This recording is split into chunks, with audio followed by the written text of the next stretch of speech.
এবার উপনিষদাবলী থেকে অর্চনা মাসিমণি।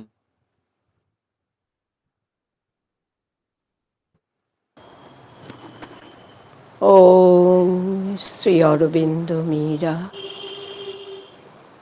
উপস্থিত সতীর্থ মণ্ডলীকে সান্ধ্য প্রণাম, সকৃতজ্ঞ অভিবাদন। আজকের এই অস্থির সময়ে আমাদের প্রার্থনা থাক পরমময়ের চরণে। ইয়াত্তে রূপং কল্যাণতমং তাত্তে পশ্যামি।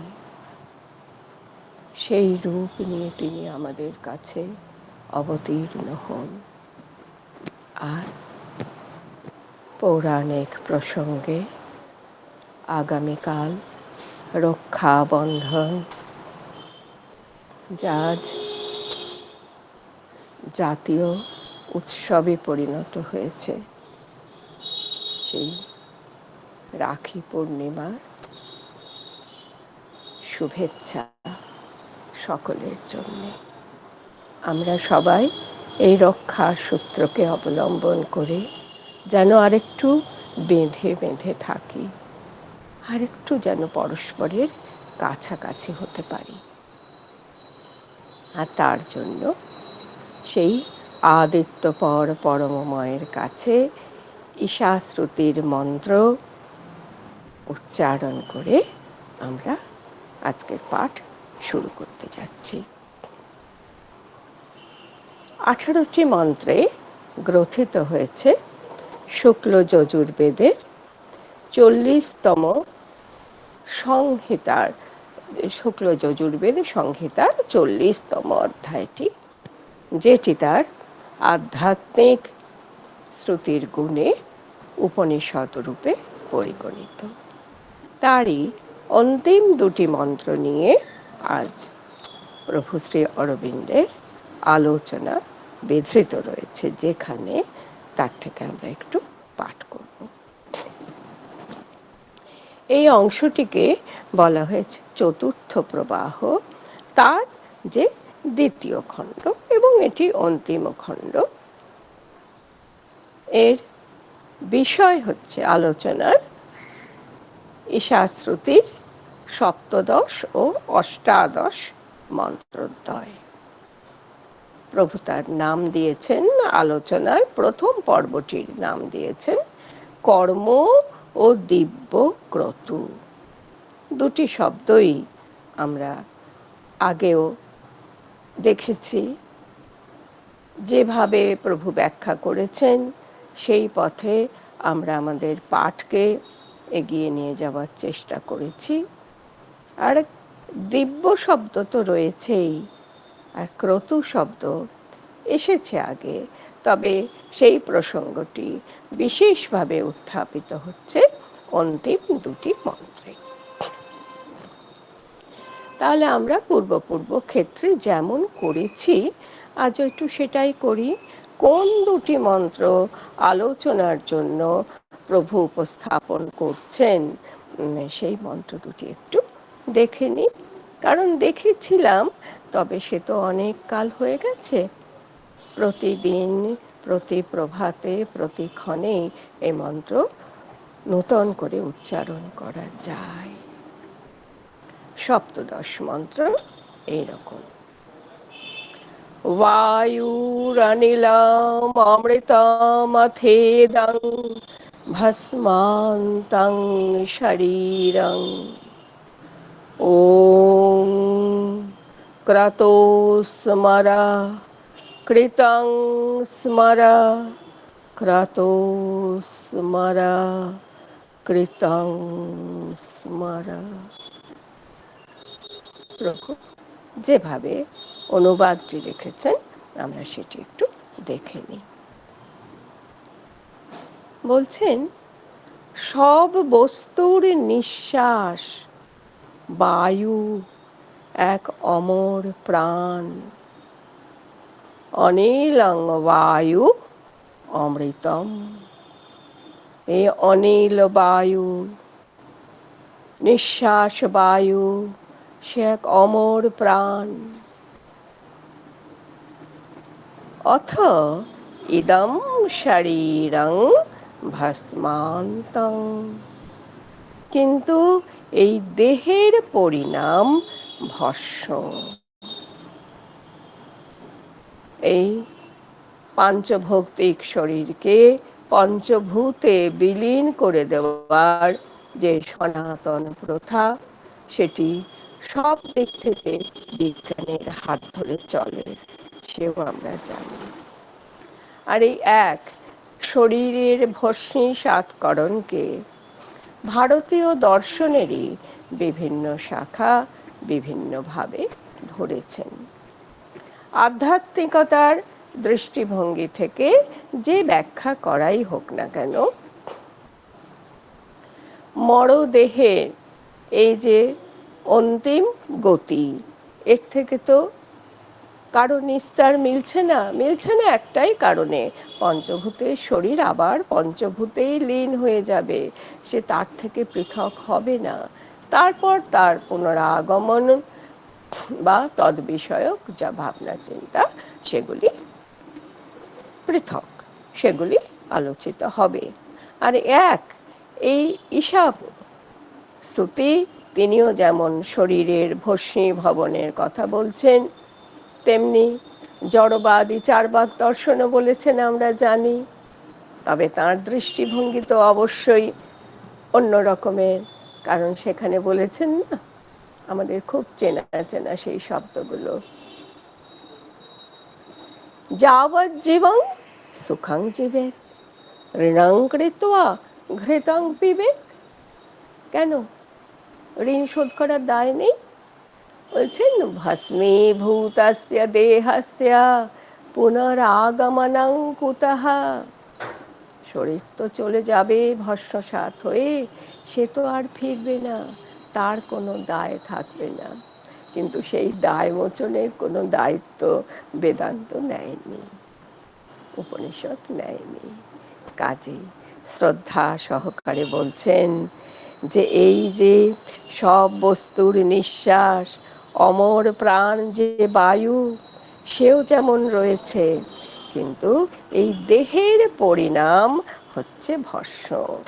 কাজেই যে দেহ ভস্মীভূত হয়ে যাবে, তার সেই ভস্মসাৎকরণের পূর্বে তাকে দিয়ে তো কিছু কাজ করিয়ে নিতে হয়, ভাবতে হয়, চিন্তা করতে হয়।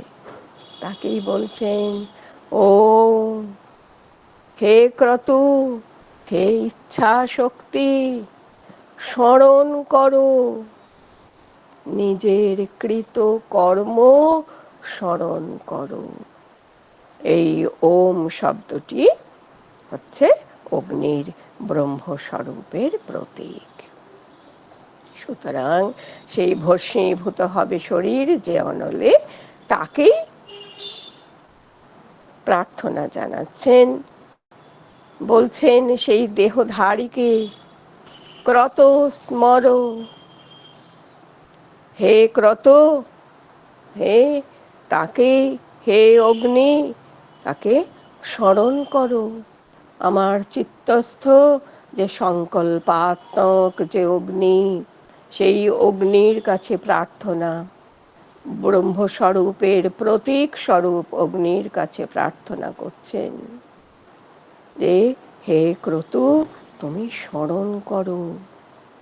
ক্রত স্মর, তুমি ভাবো, ভেবে দেখো তুমি কি করেছো, আর যা করেছো তার থেকে তুমি ভবিষ্যে আর কি পেতে পারো, কৃতকর্মের কি কি ফলের ভোক্তা তুমি হতে পারো, জন্মান্তরে তুমি কি রূপে আবার এখানে প্রত্যাবৃত্ত হতে পারো।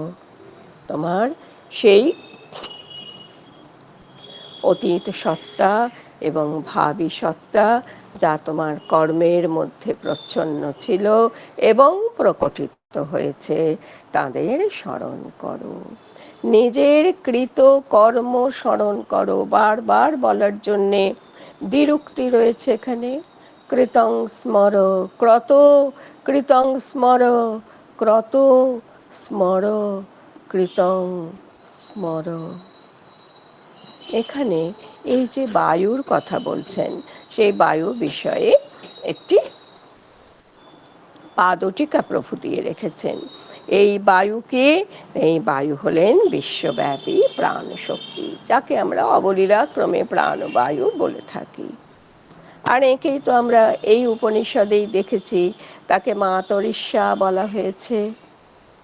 আর সূর্যের আলোকে অস্তিত্বের এক অমর তত্ত্বরূপে এই প্রাণ শক্তি স্বরূপ বায়ুর প্রকটীকরণ তিনি নিজেকে প্রকটিত করেছেন। আর সেই জন্যেই জন্ম, মৃত্যু আর এই যে দৈহিক জীবন, সেটি তাঁরই সব বিশিষ্ট বাহ্যক্রিয়া। আর তাঁরই বিশিষ্ট বাহ্যক্রিয়া বলেই এই বিশ্বব্যাপী প্রাণশক্তি বায়ুতেই আহিত রয়েছে। আরও একটি শব্দ পেয়েছি আমরা এখানে, ক্রতু শব্দ। ক্রতু শব্দের একেবারে সাধারণ অর্থ, মানে একেবারে আবিধানিক অর্থ যদি কিছু হয়, এটি হচ্ছে কর্ম। তবে বৈদিক সাহিত্য ও সংস্কৃতিতে এটি যজ্ঞ রূপে গৃহীত হয়েছে। আর বারবার করে শ্রী অরবিন্দ তাঁর দর্শনে, তাঁর সাহিত্যে বারবার করে এই ক্রতু যে জীবন, ক্রতু যে যজ্ঞ, তার কথা বলেছেন। আর সেই সঙ্গে বলছেন যে এই যে ক্রতু শব্দ, এর অর্থ হচ্ছে কর্ম।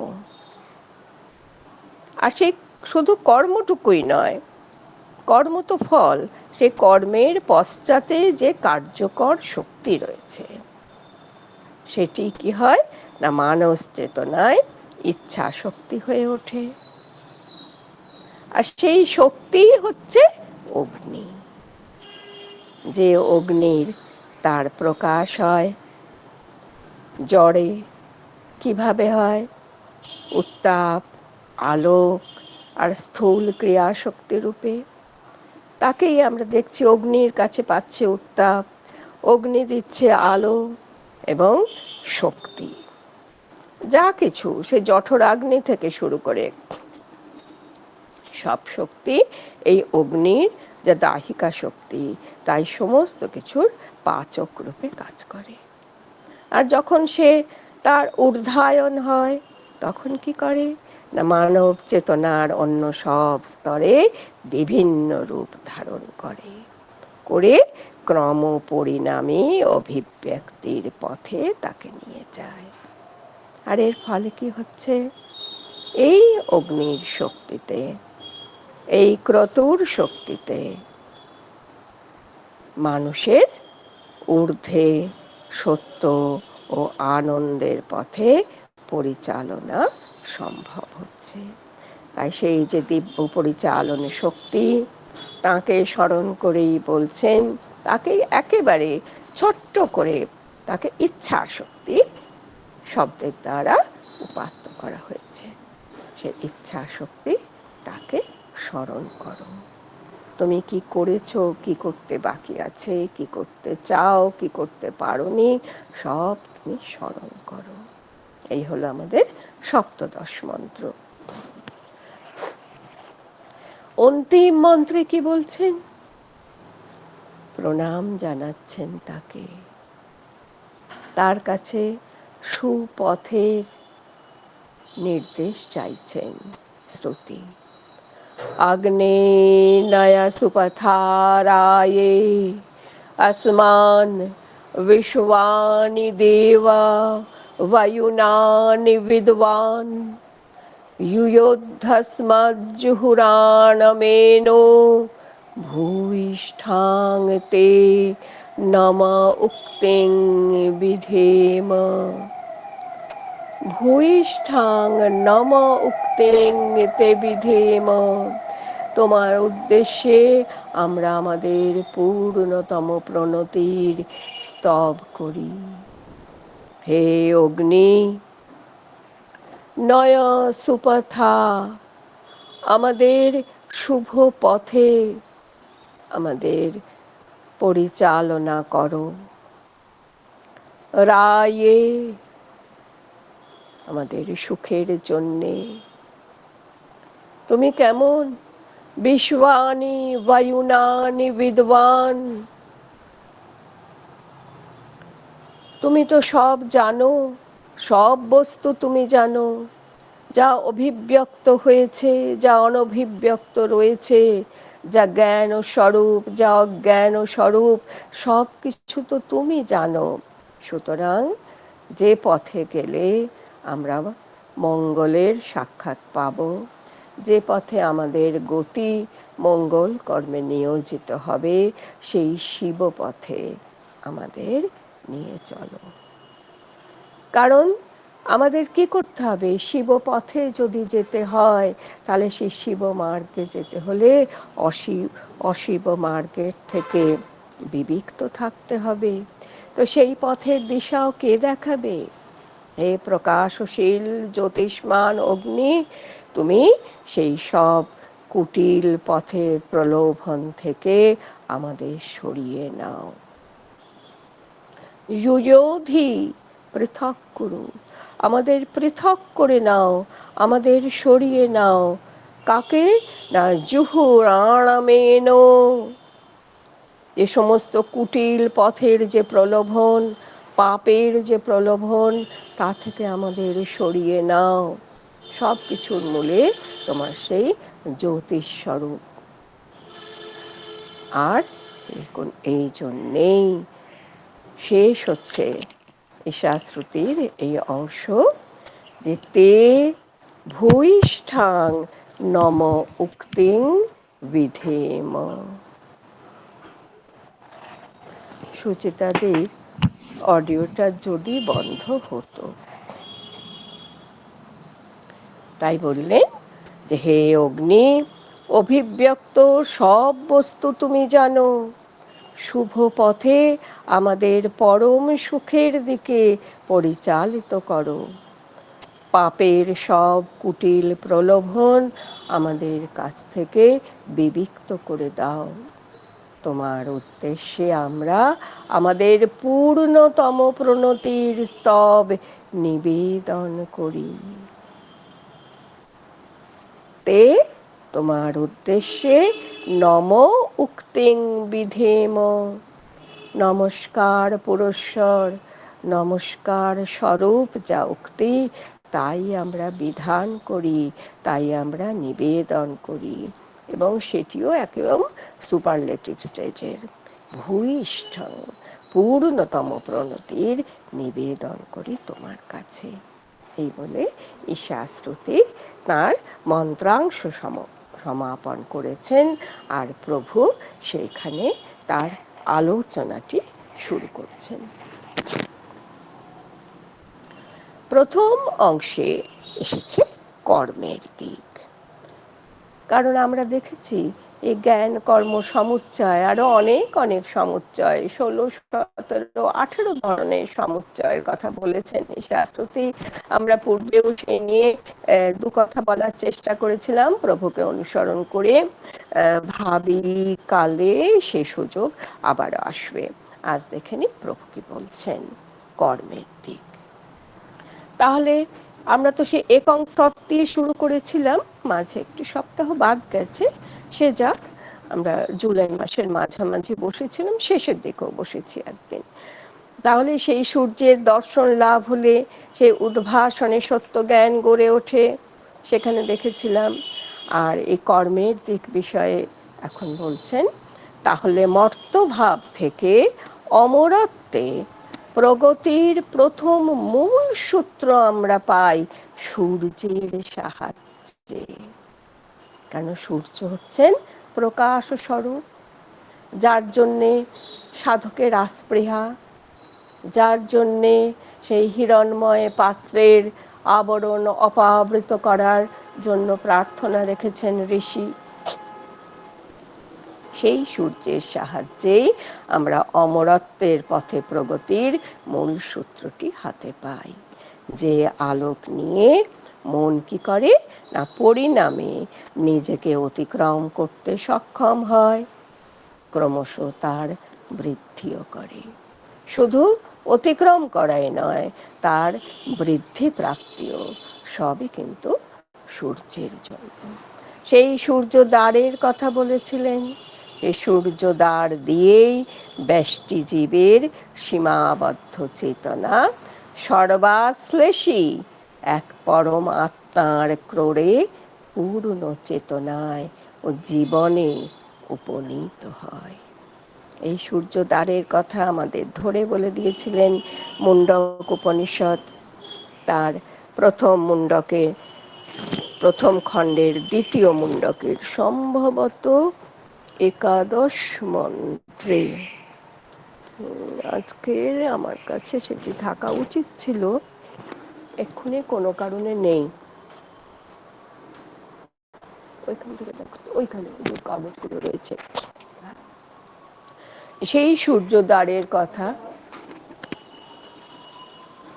কাগজগুলো, তাহলে বলছেন যে সেই সূর্যদ্বার দিয়েই সীমাবদ্ধ চেতনা সর্ব আশ্লেষী, যা সকলকে নিজের মধ্যে গ্রহণ করে নিয়েছে, তার মধ্যে প্রবেশ করে থাকে। আর সেই ব্যষ্টি জীবের সেই সূর্য দ্বার, কেন সেই সূর্যের কাছেই প্রকাশিত হতে হয়, যেখান দিয়ে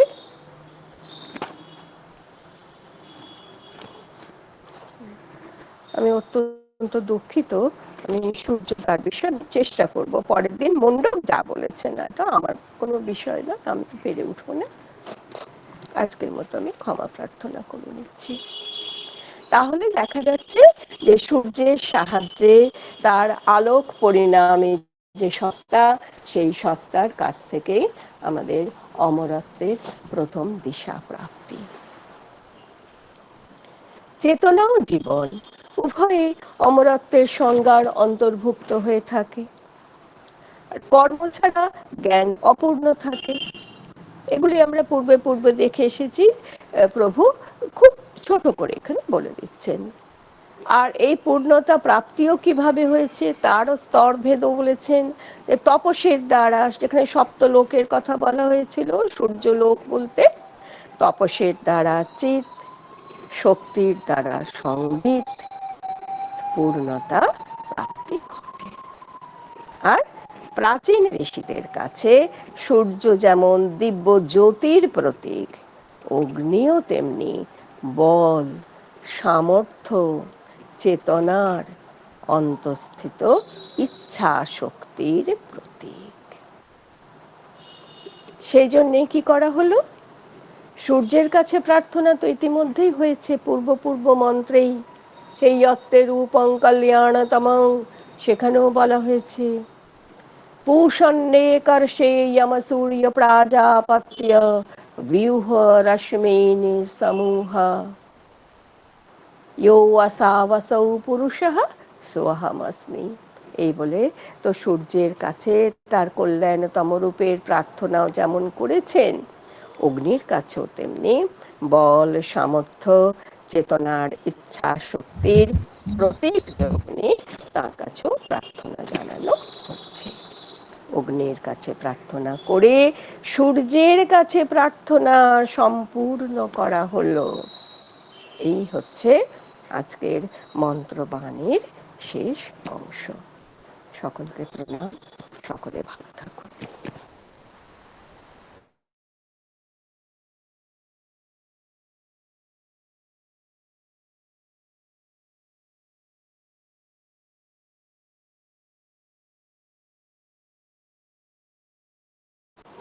অপূর্ব ভাই। জয়ন্তিকা মাসিমণি, হ্যাঁ হ্যাঁ, আমি আছি গো। ওম শ্রী অরবিন্দ মীরা। আজকে আমি যে অংশটিকে থেকে পাঠ করছি সেটি হচ্ছে শ্রী অরবিন্দের এই লেটার্স অন যোগা থেকে বিভিন্ন চিঠি যে উত্তর দিয়েছেন তার মধ্যে থেকে একটি অংশ আমি পড়ছি।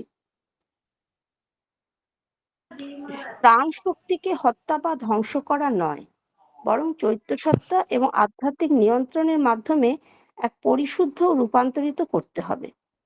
প্রাণসত্তার চারিটি অংশ রয়েছে। প্রথমত মানসিক প্রাণ, যা চিন্তা, বাক বা অন্য কোনো উপায়ের প্রাণ সত্তার ভাবাবেগ, বাসনা, কামনা, আবেগ এবং অন্যান্য প্রবৃত্তির একটি মানসিক রূপ দান করে। ভাবাবেগময় প্রাণ, যা প্রেম, আনন্দ, দুঃখ, ঘৃণা জাতীয় বাকি সব বিভিন্ন অনুভূতির আসন। কেন্দ্রীয় প্রাণ বা প্রবলতর প্রাণিক আকাঙ্ক্ষা এবং প্রতিক্রিয়া, যেমন উচ্চাকাঙ্ক্ষা, গর্ব, ভয়, খ্যাতির মোহ, আকর্ষণ, বিকর্ষণ, বিভিন্ন ধরনের বাসনা, কামনা ও আবেগের আবাসস্থল এবং নানা প্রাণিক শক্তির ক্ষেত্র। সবশেষে নিম্ন প্রাণ, যা আমাদের দৈনন্দিন জীবনের সিংহভাগ জুড়ে থাকা ছোট ছোট বাসনা এবং অনুভূতি নিয়ে ব্যস্ত থাকে, যেমন খাবারের প্রতি লোভ, যৌন কামনা, ছোট ছোট পছন্দ অপছন্দ, আত্মগর্ব, কলহপ্রিয়তা, প্রশংসার লোভ, দোষারোপে ক্রোধ, সব ধরনের তুচ্ছ ইচ্ছা এবং এ ধরনের অগণিত জিনিস তাদের নিজ নিজ আবাসস্থল যথাক্রমে কণ্ঠ থেকে হৃদয় পর্যন্ত অঞ্চল। প্রথম পার্টটি শ্রী অরবিন্দ বলছেন সেটি হচ্ছে কণ্ঠ থেকে হৃদয় পর্যন্ত অঞ্চল। তারপরে হৃদয় ব্র্যাকেটে লিখেছেন এটি একটি দ্বৈত কেন্দ্র, যার সামনের দিকে ভাবাবেগময় ও প্রাণিক সত্তার অধিকার এবং পশ্চাৎ ভাগ চৈত্য সত্তার অধিকারে। তৃতীয় ভাগ হচ্ছে হৃদয় থেকে নাভি পর্যন্ত অঞ্চল। চতুর্থ ভাগ হচ্ছে নাভির নিচের অঞ্চল। উচ্চতর প্রাণ বলতে বোঝায় সাধারণত প্রাণিক মন বা ভাবমূলক সত্তাকে, যারা বিপরীতে রয়েছে মধ্য প্রাণ, যার আবাসস্থল নাভিকেন্দ্র এবং যা গতিশীল, ইন্দ্রিয় আশ্রয় ও আবেগপ্রবণ, এবং নিম্ন প্রাণ, যা মানবের প্রাণগত বাসনা ও প্রাণগত প্রতিক্রিয়ার ক্ষুদ্র ক্ষুদ্র প্রবৃত্তি দ্বারা গঠিত। সত্তার স্নায়বিক অংশ প্রাণেরই একটি অংশ। এটি হলো প্রাণিক শারীর সত্তা, জীবনী শক্তি, যা শরীরের প্রতিক্রিয়া, কামনা, চাহিদা ও ইন্দ্রিয় সংবেদ এর সঙ্গে ঘনিষ্ঠভাবে জড়িত। প্রকৃত প্রাণ হলো সেই জীবনী শক্তি যা তার নিজস্ব প্রকৃতি, সংবেগ, ভাবাবেগ, অনুভূতি, উচ্চাকাঙ্ক্ষা ইত্যাদির মধ্যে কাজ করে। এর সর্বোচ্চ কেন্দ্র হলো যাকে আমরা বলি বাহ্য হৃদয়। এর পাশাপাশি রয়েছে এক আন্তঃহৃদয়, যেখানে পরতর বা চৈতিক অনুভূতি, সূক্ষ্ম বোধ বৃত্তি এবং আত্মার ভাবাবেগ ও বোধির আকাঙ্ক্ষা ও সংবেগের অবস্থান। আজ এইখানেই আমার বাণী, শ্রী অরবিন্দের বাণীটি আমি শেষ করছি। অপূর্ব, সবাইকে সবাইকে আন্তরিক শুভেচ্ছা জানিয়ে আমি এখানে শেষ করলাম। মা ও প্রভুকে প্রণাম জানাই, ধন্যবাদ জানাই যারা এই পাঠচক্রে অংশগ্রহণ করলেন। প্রত্যেককে অসংখ্য ধন্যবাদ ও শুভরাত্রি জানিয়ে, মা ও প্রভুকে প্রণাম জানিয়ে আজকে আমাদের পাঠচক্রে এখানেই বিরতি টানছি। জয় মা, জয় শ্রী অরবিন্দ। প্রভু, আপনার মাধ্যমে আমি সকলকে আমার তরফ থেকে নমস্কার জানালাম। জয় মা, জয় শ্রী অরবিন্দ।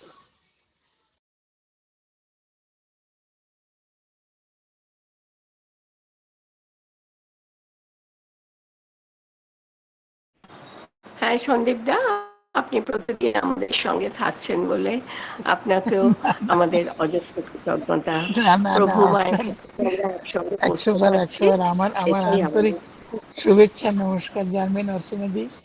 অসাধারণ আসলে সংস্কৃত যতটুকু শুনি আপনার কাছ থেকে শোনা হয়, আর তো কারোর কাছে শুনতে পাই না সেই ধরনের সবকিছু।